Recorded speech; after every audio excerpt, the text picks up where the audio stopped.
क्या एक हस्बैंड जिसने अपनी वाइफ के against section 9 of Hindu marriage act के अंतर्गत रेस्टिट्यूशन ऑफ कंजुगल राइट्स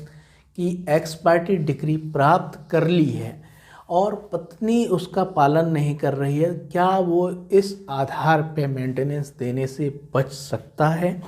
दोस्तों नमस्कार, मैं आपका दोस्त एडवोकेट अमित कबीर।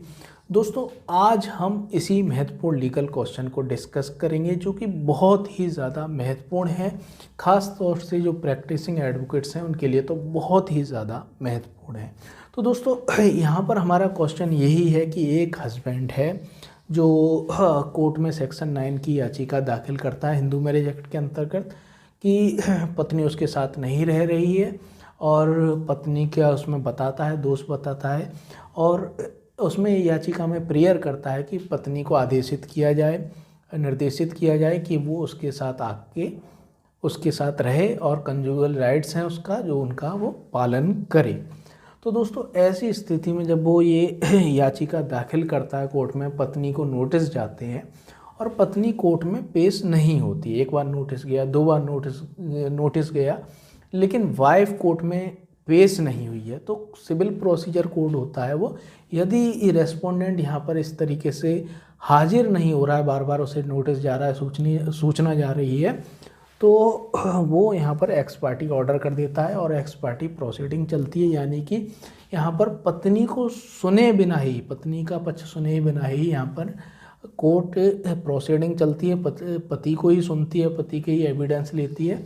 और जो पत्रावली पे जो फाइल में जो भी रिकॉर्ड्स होते हैं उनका परिशीलन करती है और उसके आधार पर जजमेंट और डिक्री पारित करती है। तो पत्नी नहीं आई और पति के पक्ष में x party decree for restitution of conjugal rights की पारित हो गई। तो पति को डिक्री यहाँ पर प्राप्त हो गई, पति बहुत खुश हुआ और जब जो CRPC 125 के अंतर्गत जो महिला का मेंटेनेंस का मामला चल रहा है और वो उसमें जाता है, उसकी प्रोसीडिंग में जाता है और उसकी सर्टिफाइड कॉपी जो सेक्शन 9 के अंतर्गत उसे एक्स पार्टी डिक्री प्राप्त हुई है उसकी सर्टिफाइड कॉपी लगाता है और ये दर्शित करता है अपने जवाब में कि देखिए एक्स पार्टी डिक्री मेरे पक्ष में पारित हुई है और पत्नी इसका पालन नहीं कर रही है, कोर्ट का आदेश होने के बाद भी ये मेरे साथ नहीं रह रही है और इसीलिए ये माना जाए कि ये विदाउट सफिशेंट रीज़न ये मुझसे अलग रह रही है और ये एक ग्राउंड है मेंटेनेंस ना देने का। सेक्शन 125 सबसेक्शन 4 के अंतर्गत कई 3 ग्राउंड दिए गए हैं, उसमें एक ग्राउंड ये है कि पत्नी विदाउट सफिशेंट रीज़न यदि पति से अलग रह रही है तो मेंटेनेंस की हकदार नहीं है। तो वो सेक्शन 9 की डिक्री दिखा के यही साबित करना चाहता है कि पत्नी मेरे साथ नहीं रह रही है बिना किसी उचित कारण के। तो क्या ऐसी स्थिति में उसकी बात को सुना जाएगा, जो उसकी बात है मानी जाएगी और पत्नी को डिसएंटाइटल्ड किया जाएगा फॉर गेटिंग मेंटेनेंस? ये हमारा क्वेश्चन है। तो दोस्तों इसी का जो जवाब है अभी 4-5 दिन पहले ही एक 12 दिसंबर 2024 को मध्य प्रदेश हाई कोर्ट में रिवीजन संख्या क्रिमिनल रिवीजन संख्या 34/2023 इसमें इस सवाल का ही जवाब दिया गया। तो फैक्ट्स क्या हैं वो हम देख लेते हैं, उसके बाद हम इस सवाल का उत्तर जानेंगे। तो एक मैरिज होती है, हस्बैंड और वाइफ के बीच में ये शादी हुई 8 दिसंबर 2010 को ये शादी होती है। तो जो शादी होती है, शादी से पहले दोनों को शादी के दौरान ये पता होता है कि जो हस्बैंड होता है वो एजुकेटेड है बट अनएम्प्लॉयड पर्सन है, बेरोजगार है, ये पता होता है। और वाइफ होती है वो काफ़ी पढ़ी लिखी होती है, वो बीटेक कर चुकी होती है और वो अपनी एमटेक यहाँ पर परस्यू कर रही होती है शादी के दौरान, तो काफ़ी पढ़ी लिखी होती है। तो पत्नी और उसके परिवार के पक्ष को ये सब पता होता है कि पति की जो कंडीशन है उसके बारे में पता होता है। Out of wedlock A daughter is born, तो शादी के बाद सब सही रहता है और एक बच्ची का जन्म होता है। तो उनकी 8 साल तक शादी सब सही रही, कोई ऐसी परेशानी नहीं आई, सब बढ़िया रहा। लेकिन 8 साल बाद पत्नी ने यहाँ पर दूरी बनाना शुरू कर दी और उनकी शादी में यहाँ पर परेशानी यहाँ पर आने लगी, दोनों में झगड़ा होने लग गया, विवाद होने लग गया। तो धारा 9 के अंतर्गत पति गया फैमिली कोर्ट में और उसने याचिका फाइल करी for restitution of conjugal right. जिसे कहते हैं हिंदी में दाम्पत्य कर्तव्यों की पुनर्स्थापना के लिए याचिका। तो ये सेक्शन 9 के अंतर्गत जब पिटीशन फाइल करी तो पत्नी को नोटिस गया, पत्नी नहीं आई और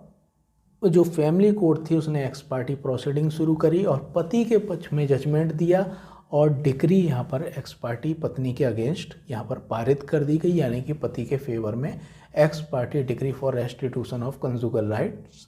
पारित कर दी गई। और पारित कर दी गई तो पति बहुत खुश हो गया और पति इसके बाद क्या हुआ, इसके बाद क्या होता है, पत्नी जाती है 125 सीआरपीसी के अंतर्गत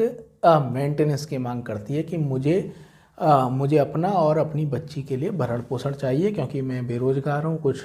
मेरे पास रोजगार नहीं है और मुझे अपना भी भरण पोषण करना है और मुझे अपनी बच्ची का भी भरण पोषण करना है। तो 125 की वो याचिका कोर्ट में फाइल करती है।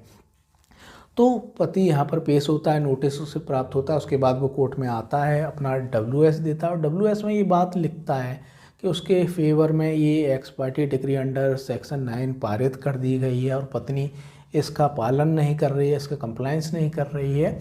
इसीलिए ये माना जाए कि पत्नी विदाउट सफिशिएंट कॉज ये मुझसे अलग रह रही है। और ये अगर पत्नी बिना किसी कारण के अलग रहती है पति से बिना किसी कारण के, तो ये 125 सबसेक्शन 4 के अंतर्गत कंडीशन है जिसके अंतर्गत वाइफ मेंटेनेंस नहीं ले सकती है। तो वो ये दिखाना चाहता है अपने जवाब के अंतर्गत कि मैंने सेक्शन 9 की डिग्री प्राप्त कर ली है, एक्स पार्टी डिग्री प्राप्त कर ली है और पत्नी इसका पालन नहीं कर रही, यानी पत्नी मेरे साथ आके नहीं रह रही है और इसीलिए ये माना जाए कि पत्नी बिना किसी कारण के मुझसे अलग रह रही है और ये ग्राउंड पत्नी को डिसएंटाइटल्ड करता है from getting maintenance under section 125 subsection 4 of CRPC। तो ये उसका तर्क था। तो जो फैमिली कोर्ट थी उसने ये तर्क नहीं माना और जो एविडेंस पेश किए गए थे, महिला ने जो एविडेंस पेश किए थे और तो जो दोनों पक्षों के एविडेंस देखे और मेंटेनेंस यहाँ पर बांधा और मेंटेनेंस कितना बांधा गया यहाँ पे, और मेंटेनेंस कितना बांधा गया यहाँ पर, महिला जो पत्नी थी उसे 6,000 रुपये मेंटेनेंस और डॉटर के लिए 5,000 रुपये मेंटेनेंस यहाँ पर ग्रांट का ऑर्डर किया गया। तो फैमिली कोर्ट के द्वारा ये 11,000 मेंटेनेंस का ऑर्डर पारित किया गया, जिससे कि जो पति था वो एग्रीव्ड था। तो उसे लगा कि ये गलत आदेश है और उसे हाई कोर्ट में चुनौती देनी चाहिए, इसलिए वो उसने एक रिवीज़न याचिका अपने अधिवक्ता से दाखिल कराई MP हाई कोर्ट में। और इस रिवीजन पिटीशन में ये तय करना था, जो मुख्य क्वेश्चन जो तय करना था वो ये था, whether the wife against whom decree for restitution of conjugal right has been passed ex parte is entitled to claim maintenance under section 125 of criminal procedure code. यानी कि जिस पत्नी के अगेंस्ट एक्स पार्टी डिक्री पारित हो गई है section 9 के अंतर्गत, क्या वो 125 CRPC के अंतर्गत मेंटेनेंस पाने की हकदार नहीं है, ये डिसाइड करना था रिवीजन को, जो मैंने शुरू में ही क्वेश्चन बताया वो ही है। तो दोस्तों यहाँ पर पति ने ये तर्क दिया कि जो परिवार न्यायालय था जिसमें मेंटेनेंस की कार्रवाई चल रही थी, उसने अपने न्यायिक जुडिशियल माइंड का अप्लाई नहीं किया, उसने ग्रेव एरर ऑफ लॉ की है, एक कानून की बहुत बड़ी गलती की है, क्योंकि धारा 9 के तहत मेरा जो आवेदन था, जो मेरी पिटीशन थी, वो कोर्ट के द्वारा स्वीकार की गई थी और मेरे पक्ष में x party decree for restitution of conjugal rights की पारित की गई थी, जिसका पत्नी ने पालन नहीं किया था। इसीलिए ये मेंटेनेंस का ऑर्डर उसे नहीं देना चाहिए था, क्योंकि जो मेरी डिक्री थी उससे स्पष्ट हो रहा था कि पत्नी बिना किसी कारण के मुझसे अलग रह रही है और ये मेंटेनेंस के जो पत्नी को है मेंटेनेंस के लिए डिसएंटाइटल्ड करता है under section 125 subsection 4 of CRPC। ये पति का तर्क था रिवीजन में, और पत्नी का तर्क था कि जो विद्वान न्यायालय है, परिवार न्यायालय, उसने दोनों पक्षों को सुना, जो एविडेंस थे वो सभी उनका ठीक से परिशीलन किया और उसके बाद विचार करने के बाद ये आदेश पारित किया था। और प्रतिवादी पर्याप्त कारणों से अलग रह रही थी, और उसने कहा कि मैं पर्याप्त कारणों से अलग रह रही थी। उसके कारण थे क्योंकि जो पति था वो उसे हरास कर रहा था, उससे अच्छा व्यवहार नहीं कर रहा था। तो ये तर्क दिए। जहाँ तक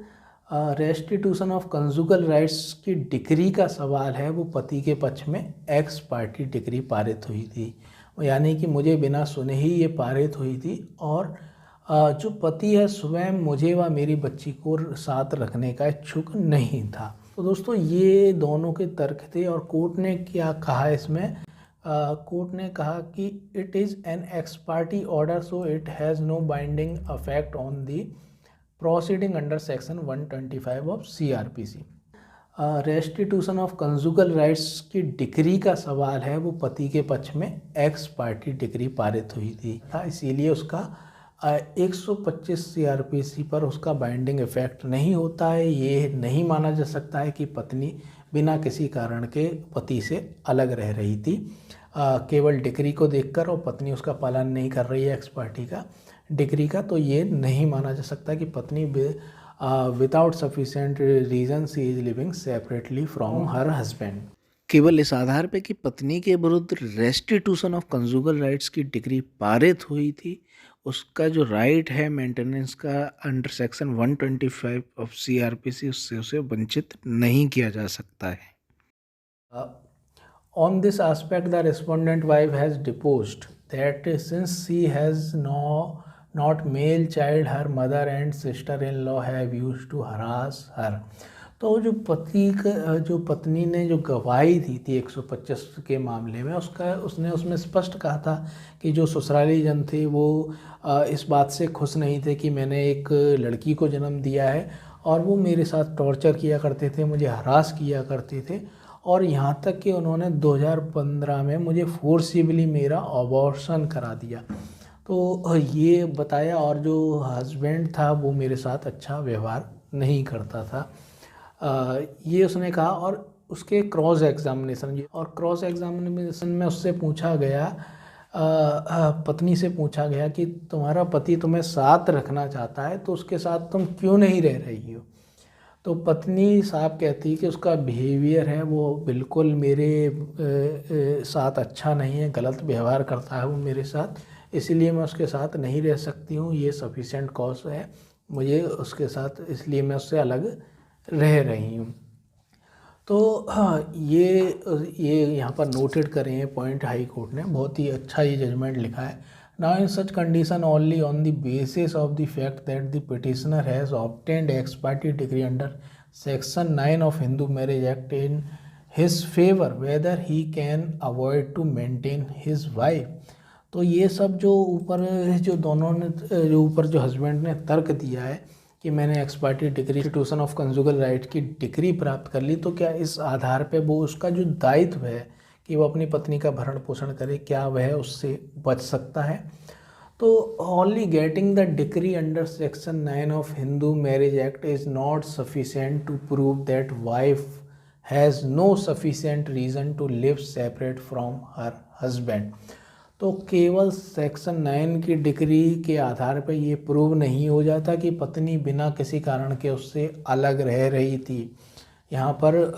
जो 125 की कार्रवाई है उसमें वो गवाही लेगा, दोनों पक्षों को सुनेगा, उसके आधार पे ये तय करेगा। इसे भी हालांकि पढ़ा जाएगा सेक्शन 9 को, पर ये इतना सॉलिड एविडेंस नहीं है, ये यहाँ पर कोर्ट का कहना है। तो केवल सेक्शन 9 की डिग्री के आधार पर कि डिग्री दिखा दी और बाकी सब चीज़ें गई भाड़ में, अब मेंटेनेंस नहीं दिया जाएगा, तो ऐसा नहीं है। तो दोस्तों इसी तरीके का सेम क्वेश्चन अराइज हुआ था एक केस में, बबीता वर्सेस मुन्नालाल 2022 SCC। तो दोस्तों इसमें भी यही था कि पति ने एक्सपर्टी डिग्री प्राप्त कर ली थी section 9 of Hindu marriage act के अंतर्गत, और मेंटेनेंस की प्रोसीडिंग चल रही थी वाइफ की तरफ से। तो इसमें भी क्या कहा गया था कोर्ट के द्वारा कि however in cases where the husband has obtained an ex parte degree of conjugal rights from a civil court, it cannot be held to binding on the court exercise jurisdiction under section 125 of CRPC। तो ये degree जो पति ने प्राप्त कर लिया और वो उसके आधार पर कहे ये मान लिया जाए कि पत्नी बिना किसी कारण के मुझसे अलग रह रही थी और इस कारण उसे मेंटेनेंस ना दिलाई जाए, तो ये नहीं है, ऐसा लॉ के अंतर्गत नहीं है। तो दोस्तों ये इसमें कहा गया। और इसमें एक महत्वपूर्ण बात की गई कि यदि ये ऐसी जो रेस्टिट्यूशन ऑफ कंज्यूगल राइट्स की डिग्री मेरिट पर डिसाइड की जाती, यहाँ पर इशू फ्रेम होता कि ये इशू तय होता कि पत्नी बिना किसी कारण के पति से अलग रह रही है या नहीं रह रही है, और दोनों ये इशू फ्रेम होता और दोनों अपने एविडेंस यहाँ पर देते। उसके बाद ये यदि पति के फेवर में डिसाइड होती तो इसका बाइंडिंग इफेक्ट हो सकता था। लेकिन यहाँ पर तो बिल्कुल एक्स पार्टी डिग्री पारित की गई है, जिसका यहाँ पर 125 की प्रोसीडिंग पे कोई यहाँ पर ये बाइंडिंग इफेक्ट नहीं होगा। तो दोस्तों बहुत ही महत्वपूर्ण और बहुत ही अच्छा ये ऑर्डर है मध्य प्रदेश हाई कोर्ट का, आपको पूरा पढ़ना चाहिए। तो केवल रेस्टिट्यूशन ऑफ कंज्यूगल राइट्स की एक्स पार्टी डिग्री के माध्यम से पत्नी को डिसएंटाइटल नहीं किया जा सकता है उसके मेंटेनेंस के राइट से। यदि परिस्थिति ऐसी है जो एविडेंस 125 में की प्रोसीडिंग में लेट डाउन किए गए हैं, उसमें स्पष्ट दिखाई दे रहा है कि यहाँ पर पति की गलती है, पति उसे हरास कर रहा है ना, उसके संग मिसबिहेव कर रहा है और वो इसलिए अलग रह रही है, तो ऐसी परिस्थिति में उसे डिसएंटाइटल्ड नहीं किया जा सकता है। तो दोस्तों ये था आज का महत्वपूर्ण वीडियो। आपको कैसा लगा कमेंट बॉक्स में कमेंट करके ज़रूर बताएं।